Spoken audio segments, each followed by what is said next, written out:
Hello, good morning. Mapagpalang umaga, no? Mapagpalang araw sa atin lahat. Ngayon pala, guys,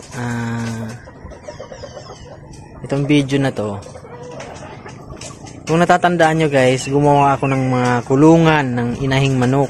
Yun, no? I-reveal ko siya kung naging successful ba yung nagawa nating kulungan, yung pagpapalahi natin ng mga native.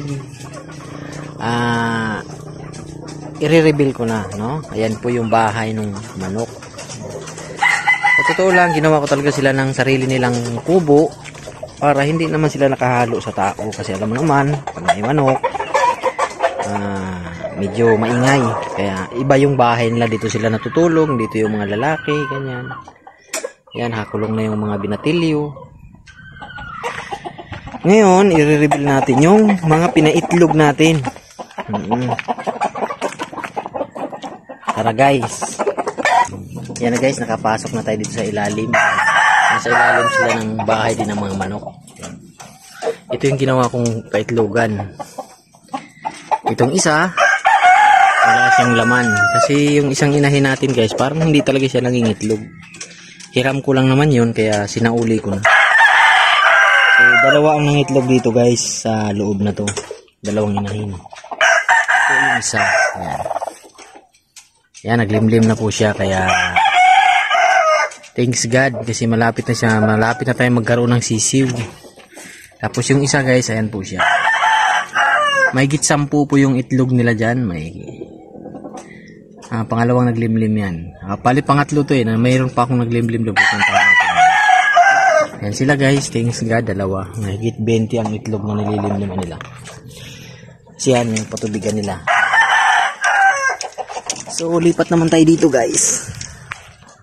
Lipat naman tayo dito sa isang naglilimlim.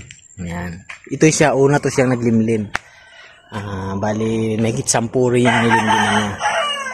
So, nauna siyang nangitlog dito sa ilalim. Dati sa ilalim na lagayan ko rin ng manok dito.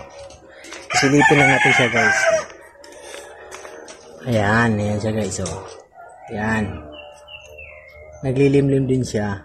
Malapit na siyang magkaroon ng sisiw. Yan. Ayan lang guys, no? Nakakatuwa lang kasi syempre kahit papaano nagbunga yung plano natin na magkaroon ng mga sisiw para medyo malagdagan naman yung manok natin. Kaya yun, labil ko na lang sa inyo pag namisa na siya. Okay, no? Pag nagkasisiw na tayo. Pag nagkasisiw na tayo, i-reveal ko na lang sa inyo. Ayan guys.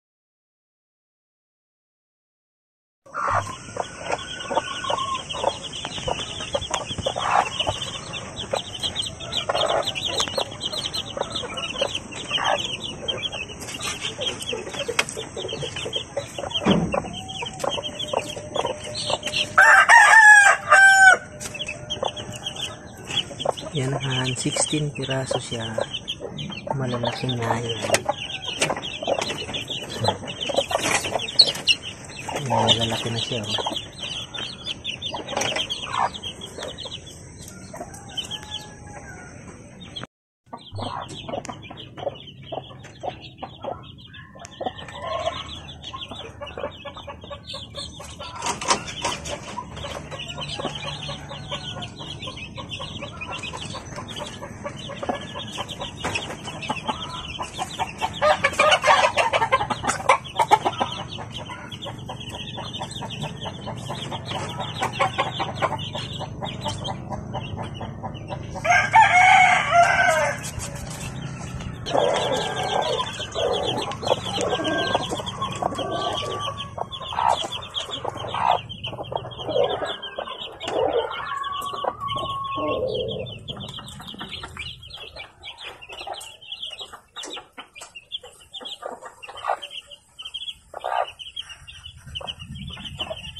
Yan. 16 piraso po siya. Meron pang naglilimlim.